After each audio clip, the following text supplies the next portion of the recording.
Hi, my name is Robin Eschler, and I'd like to talk to you a bit about crowdfunding today. But before I do, I want to give you an introduction as to who I am and why we're giving this presentation.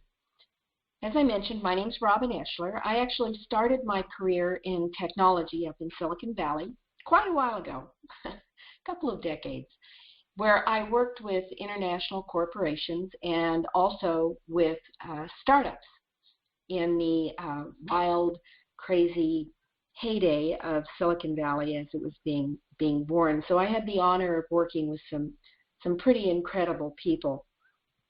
And I'm proud to say that some of my marketing that I did for the startup firms is still in use. And in fact, these companies have gone on and become international publicly traded organizations. Well, since Silicon Valley, I also spent about 12 years in nonprofit doing marketing and fundraising, and had a wonderful time getting to meet some really wonderful people. And in about 2009, when the economy really hit hard, it became very clear that nonprofit was going through a paradigm shift. And I got more and more interested in the whole concept of impact investing and social return. So I ended up doing a radio show called Socially Conscious Investing. And I had the honor of meeting people from around the world who came on the show and talked about the work that they were doing internationally to alleviate extreme poverty, to build jobs, green technology, a lot of other subjects. And I had a wonderful time doing that. And it actually led me further into that field of impact investing and social consciousness. And I really focused my work on social impact, thereby the name Social Impact Marketing. Now, in about a year and a half ago, I started getting really excited about crowdfunding because of the impact that it can make as well in building jobs and introducing new technologies that are world and life changing. And also, the thing about crowdfunding is it really relies on marketing. The whole foundation behind a successful crowdfunding campaign lies in how well you've built your marketing structure. So what's all the fuss about crowdfunding? Well, it really is changing people's lives. But before I get into that detail, I want to talk to you a little bit about what crowdfunding is. So there's different types of crowdfunding. This infographic gives a good sense of the various focuses that different platforms, crowdfunding platforms or websites have. Equity is a new area that is regulated by the SECs here in the United States. In other parts of the world, it's more active than in the United States. But basically, from an American perspective, there are regulations that restrict who can equity crowdfund and how it's done. But we're going to get more detail on that in a little while. Rewards is really where there are tens of thousands of campaigns and many websites or platforms that are catering to the rewards type of crowdfunding. It started with artists and musicians, really, but it has since evolved into technology, causes, and many other types of campaigns. In fact, it's at this point that I should talk about the Jobs Act, which is Jumpstart Our Business Startups. It was a piece of legislation that Obama signed in June of 2012, and it really catalyzed the growth of the entire crowdfunding arena because it allows people to contribute to winning causes. And like everyone, we all want to be part of something bigger than ourselves.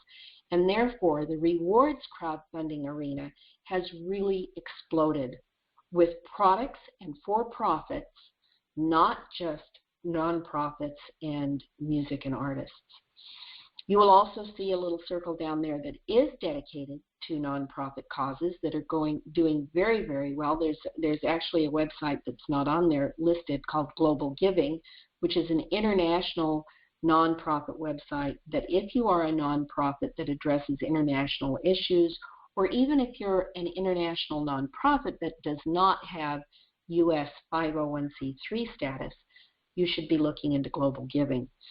And then, of course, long before the Jobs Act, there was actually crowd lending, where you can go and apply for personal loans, and the crowd benefits from giving you the money and getting interest rate on it.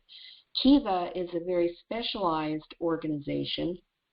It actually kind of overlaps into the nonprofit world because it is addressing microloans and works a lot in areas of development like extreme poverty, where a little money goes a long way. So individuals can go to kiva.org and actually loan $30 to somebody in Africa to start a small business.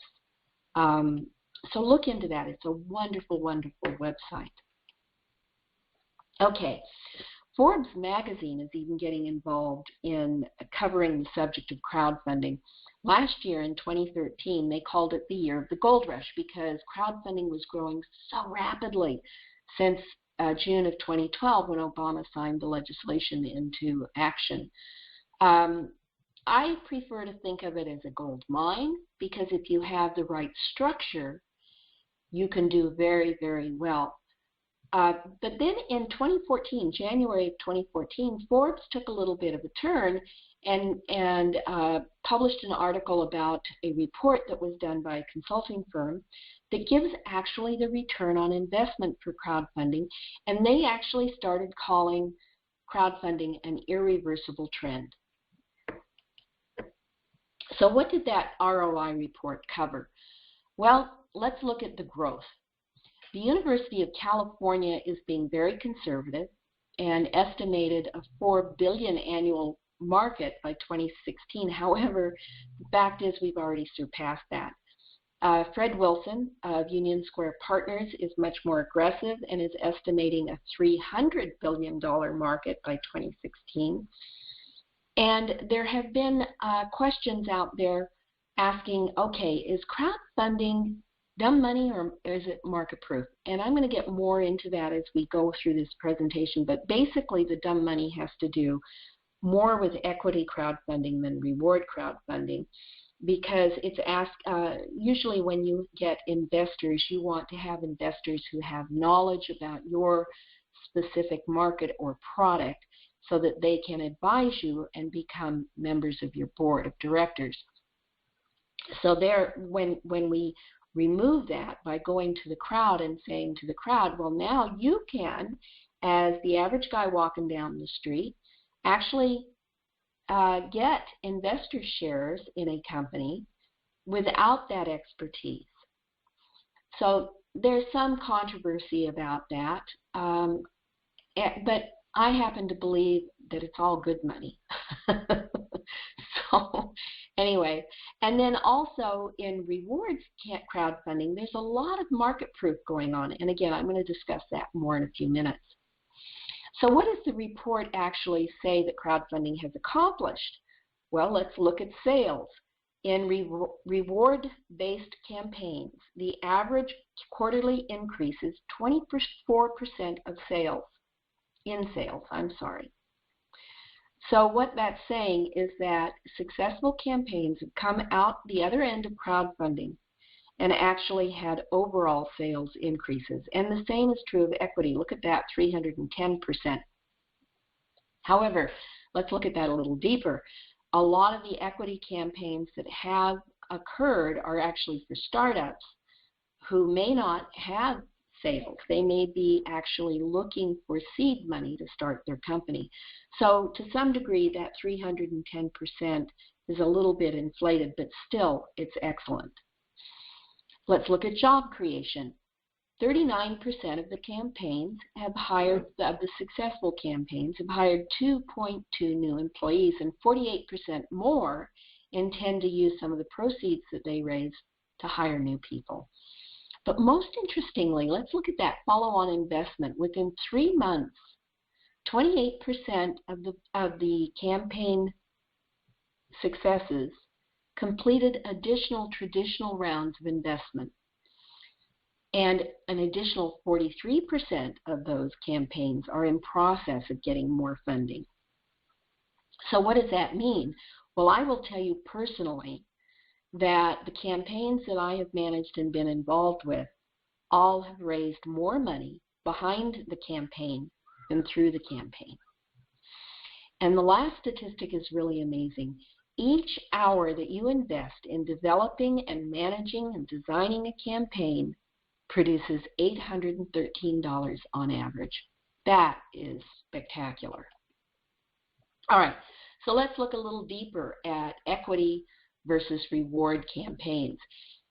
Let's start with equity and define it a little bit. Equity is business capitalization. It's getting money to grow your business. The thing is, because this SEC is involved, and should be, only accredited investors are able to get involved with equity campaigns. However, the SEC has relaxed its regulations as to what makes an accredited investor. Overall, an accredited investor has to have $1 million net worth, but within that $1 million net worth, $2,000 or 5% of their annual income can be used to crowdfund equity. That is, if their annual income is less than $100,000 a year. If their annual income is more than that, they can invest up to 10% of their annual income. But for anybody, it's capped at $100,000 a year. You can't invest more than $100,000 a year on equity crowdfunding. All right. For the companies who are crowdfunding, if the campaign goal is less than $100,000, if they're truly getting seed money, then the financials only have to be certified by the officers of the company. However, when they're going after more money than that, the CPA has to at least review the financials, and if they're trying to raise over $500,000, then that's when audited CPA financial statements are required by the SEC, and you have to annually file reports with the SEC and with your investors. So that gets more expensive. And in any case, you cannot raise more than $1 million a year in an equity crowdfund campaign or series of campaigns. Okay, so now let's look at rewards. Rewards are when you are putting a service, a product, or a cause out there to raise money. So it's for-profit or nonprofit, and can't even be individuals looking for help. We talk about contributions, not donations, for two reasons. One, this is not about nonprofits. This is crowdfunding that is for profit. So you're not getting a tax deduction by contributing in all cases. Only with regards to a true nonprofit campaign would that kick in. The other thing that's a little bit different is that you're rewarded for your contribution with either product or services that have been pre-sold. A lot of times companies will go out there and show off a prototype that's not even in manufacturing yet in order to raise production money. And so they pre-sell the product to deliver in 9 months or a year or whatever you are able to promise in a very transparent way on the campaign. The other kinds of rewards have to do with digital items like calendars or ebooks or photos or thank you notes, whatever, that are inexpensive and easy to fulfill in exchange for that contribution that you've gotten through the reward campaign.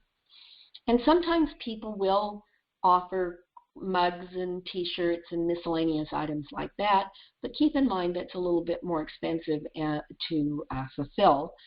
And overall, you want to have a thank you that is immediately ready. Immediate gratification is what rewards campaigns are all about. Even when you're out doing a campaign that is proving the market or testing the market, you want to have something that you can immediately give them to thank them.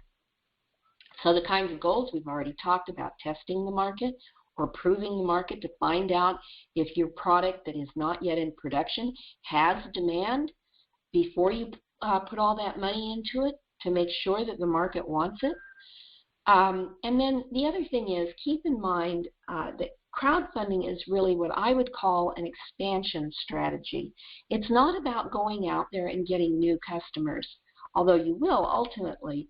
The real strategy is to take your existing customer base, your existing clients, your existing constituents, and get them excited about the campaign to come in first, and then later on it will lead to expanding your reach into new markets or new customers.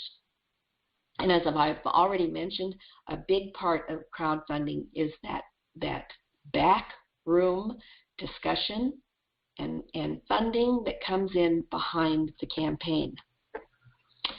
There's two different kinds of funding on rewards campaigns. There's flexible and there's fixed. Flexible means that no matter what your goal is and whether or not you actually reach your goal, you will get the money that you've raised. Now, that's minus any platform fees, and typically the platforms tend to reward goal achievement with a lower fee. So, for example, Indiegogo may charge 9% if you don't reach your goal, and only charge 4 or 5% if you reach your goal.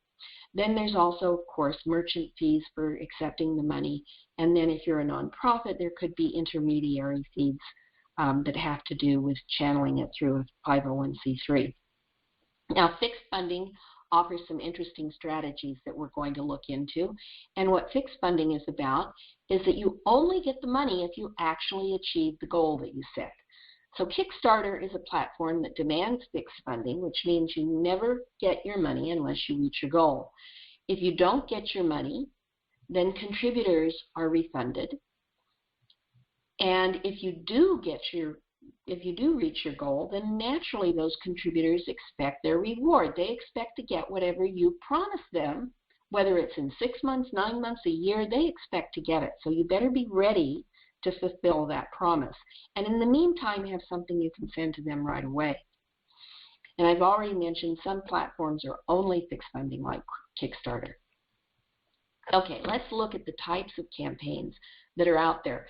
There was early success with music and art on Kickstarter. In fact, it's known for that whole genre of campaigns. Ernie Halter is one in particular who did a beautiful job of raising money. And one of the things that he speaks about in his campaign is the fact that he wanted feedback. He wanted to find out what kind of music his fans really wanted. So he was very interactive with his campaign, and that's important for everybody to do, by the way, is to be engaged and interactive with the people on your campaign. So he got feedback from his market and was able in that way to kind of test the kind of music that he wanted to produce. This is a beautiful campaign that I personally love, and I apologize if it offends anybody. It was very clever. A young social entrepreneur, in fact, team of entrepreneurs around the world. He had 4 or 5 people working with him.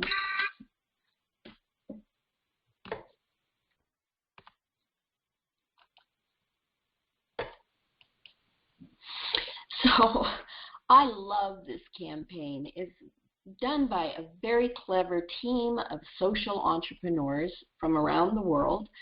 It was a beautiful video with a lot of humor, as you can tell. This young man talks about filling the warehouse with toilet paper, but it's recycled paper and it has all the wonderful qualities of softness and everything. But in the end, no pun intended, 50% of his profits actually go to building sanitation in the developing world. So this is social impact at work.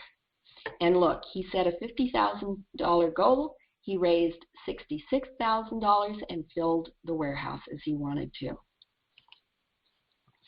These 2 campaigns are well known. You may already know about the Pebble watch. It's essentially a Bluetooth that you wear on your wrist. So it's able to have all the different apps that you would have on your smartphone, but available on your wrist. So if you're a jogger or a number of other, as far as eating, diets, etc., any kind of, or calculator, whatever you want, can be right there on your wrist. They had a goal of $100,000, and look how much they raised, $10 million. Tremendously successful. They used that money to not only produce the first Pebble, but they have now gone on and they've done other campaigns to test color and accessories, features, various different things, and they now are fully established internationally as a product producing company.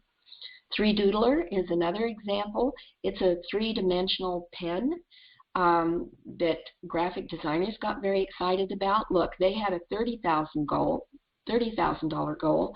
They made $2 million.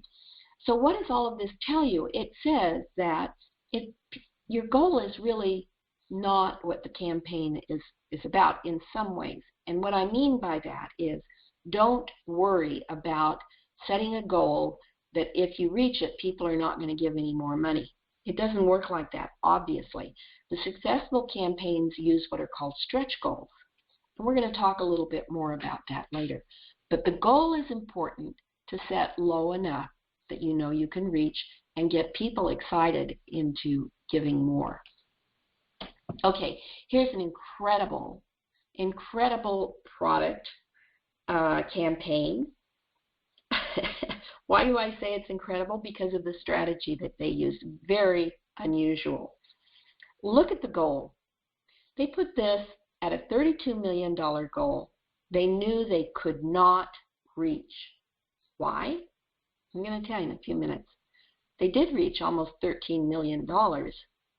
Would you like to walk away from $13 million? Well, let me tell you a little bit about who Ubuntu is.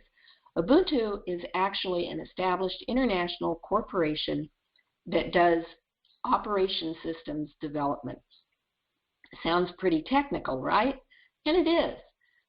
Are they a cell phone manufacturer? No. Is this what the campaign is about? Yes. So my educated guess is that Ubuntu was having difficulty getting the cell phone manufacturers to listen to them. Right, okay, it's Apple and Android, right? So they were having trouble getting those manufacturers to consider a different operating system. Even Windows is having trouble breaking into that whole scene. So what did Ubuntu do? They set an extremely high goal they knew they couldn't reach. They went out there and promoted the heck out of a new cell phone that has all the features and wonderful things that the Ubuntu operating system provides. But because they didn't reach their goal on a fixed funding campaign, they didn't have to ship one cell phone. They didn't have to manufacture one cell phone. But you can sure bet that they got the ears of those mobile phone manufacturers that weren't listening before. So this was a market-proof campaign. What I mean by that is they were proving the market so that they could get conversations with their real target manufacturers. This is another history-making campaign. Oculus Rift came out with their first crowdfunding back in August of 2012, not long after Obama had signed that whole Jobs Act into play. They had a $250,000 goal. They raised almost $2.5 million. Now, that allowed them to go off and start manufacturing. But then what happened? They got, what that report said, a lot of follow-on investment. They never one day spent 1 foot in a bank. They never went into a bank, but they managed to get investors, and from the crowdfunding excitement that they generated, that carried them through to February of 2014. Okay, this is August 2012 to February 2014, less than 18 months, and they sold their company to Facebook for $2 billion. $2 billion, quite an exit strategy, huh? Okay, what do you think? Can your business or project use crowdfunding?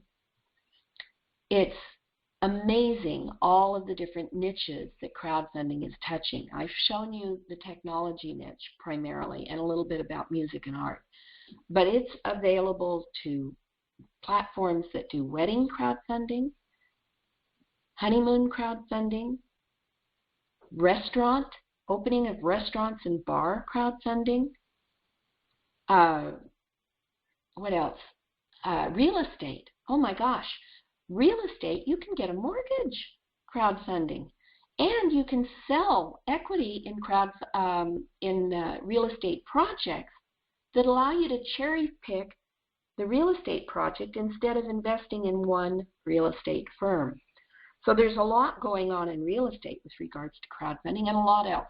So it's going to impact not just business, but it's going to impact our daily lives through the ability to get involved with contributing to these different companies and enjoying new products as well as investing in equity. So what about those campaigns to raise money? Well, I have a saying, you can only pick from the money tree when you've really taken the time and learned the right steps to grow it. Unfortunately, the success rate to crowdfunding is less than 40% if you look at all of the different platforms and all of the different campaigns. So that means most people don't reach their goal. Well, why is that? A lot of the reason is because they didn't know the mistakes to avoid, and they didn't really establish the structure, their marketing foundation, before they even launched the campaign. So let's look at a few of those steps. Let's avoid those 4 big mistakes. I have a website called Crowdfund Formula, and I use the number 4 in the address, Crowdfund Formula, instead of FOR, because of these 4 big mistakes. Well, what are they? Number 1 is believing that a crowd is really going to beat a path to your door simply because you have a better mousetrap. That's absolutely false. Yes, the crowd funds, but they don't all of a sudden show up. There's a rule that I coined called the 20-30-50 rule, which means that 20% of your funding goal has to come in within the first 48 hours. And who's it going to come from? It's going to come from your existing customers, your existing friends, your existing inner circles, your existing area of influence. And it has to do it in the first 48 hours. And then the next 30% actually comes from those inner circles expanding a little bit, getting their friends, getting their colleagues, getting their people that they think will be interested in your campaign there to fund. So the first 50% of your campaign doesn't even reach the public. It's really all about your inner circles. It's only after that primary 50% that you go out to the go out to the public and rely on driving traffic to your campaign, which, by the way, has been structured before you ever launched. And the first step to reach that 20% and then the 30% is to build a team. The more people you've got on your team, the more likely you are to reach your goal. And that's statistically true. If you look at the successes across all the campaign, the more people on a team, the more likely they were to achieve their goal. And it's really very logical. The more people you have on the team, the more inner circles you have, the more they can get their inner circles there, the more likely you're going to reach your goal. Also, building a team builds credibility. If it's just one person, that new crowd that hits your campaign may not find you very credible. So you need to have a group of people and that have some expertise behind them to build that credibility, to build that authority, to build that trust. So it's all about inner circles. The third mistake is setting the right goal. And there's different kinds of goals like we've already discussed. You have to first of all set a monetary goal that you know you can reach. If you're going on flexible funding or fixed funding, you really want to reach that goal for a couple of reasons. One, you want to show momentum towards the goal. So you want that first 20% to start showing up on the thermometer quickly. And then you want the next 30% to go even further. And the reason is because of the crowd mentality. When people do come to your site, they want to be part of a winning team. They want to see that you're reaching your goal, and then they'll jump in and join you. The other thing is you want to have good strategic goals. Like I talked about with Ubuntu, theirs didn't have anything to do about the money. It had everything to do with getting the right people's ears and the right people's attention and proving the market. And then we talked a little bit about stretch goals. That's when you set your goal low initially, and then you have stretch goals so that you say, okay, we hit $10,000. Now, what can we do if we reach $20,000? And you become very specific about what that additional $10,000 is going to accomplish. That's a stretch goal. And then when you hit $20,000, you set out another stretch goal. So it's, again, with that interactivity, that daily management of the campaign and setting stretch goals that your people can understand. And last but certainly not least is to have a dry pitch. You really have to know who your audience is and what's going to capture them, get the right messaging out there, and have a clever video or a high-impact video, a dramatic video, whatever emotion it is that you want your crowd to feel should come through on that video. Excuse me. Naturally, the images, it's a very visual thing for the most part. You want your images to tie into your messages, your headlines. We've already talked about engagement. Excuse me, I have a tickle in my throat. And we want to have the rewards carry on the story. And we want to have the rewards pull people through the campaign. So for $5, they might get a thank you. But for $20, they might get a nifty little widget or some kind of a thank you, getting their name on your website maybe even, or a calendar or an ebook that pulls that they really want that much more. Okay, I can afford an extra $15, and I really want what they've got at $20, so I'm gonna go for it. But then look, if I can do just another $15 for $35, I can get 2 of those things. So you get my idea. You want to pull people through your rewards. You want to design them also so that the message of the rewards reinforces your basic message on the campaign. And that's your story. All right, I've covered a lot of material in a very short time. And the fact is that everybody's crowdfunding campaign is very personal and very unique. So I decided to offer workshops and webinars to help people get down to that more personal level of targeting your audience. So I'm going to give you some personal attention and personal interaction to help you design the right strategy, the right goals, etc. for your campaign. So pick the right team member, whether it's several of your team or one person, that can come in and really pay attention and interact with me. You're also going to learn the success factors behind crowdfunding and how to reach your goal. There's some more tricks than what I've covered in this presentation. There was just too much to cover in a short time. So you're going to get more detail on how to be successful, and you're going to be able to design an action plan with the required steps so that you can be successful. And also that are those steps that are specific to your personal campaign. Not everybody's campaign is going to take the same steps because you're positioned differently in your market. Your company, your project, your service has a particular market, a particular audience that should be unique and positioned within the bigger picture. And you're going to get more resources and support when you come to these workshops. You're going to walk away with things, and you're going to walk away with information that will help you not only develop the campaign, but with your ongoing marketing so that your business will be successful, just like Ubuntu, just like Oculus Rift, Pebble Watch. All of those went on to be very successful companies after the initial campaign. You're also going to get membership in my Crowdfund Formula website.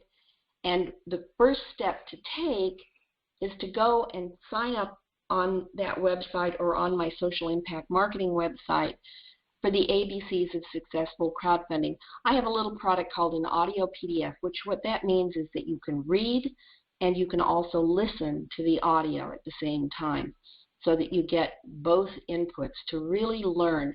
The ABCs is a 3-chapter booklet that steps you through the real foundation before you ever start thinking about a crowdfunding campaign, the real foundation of your marketing.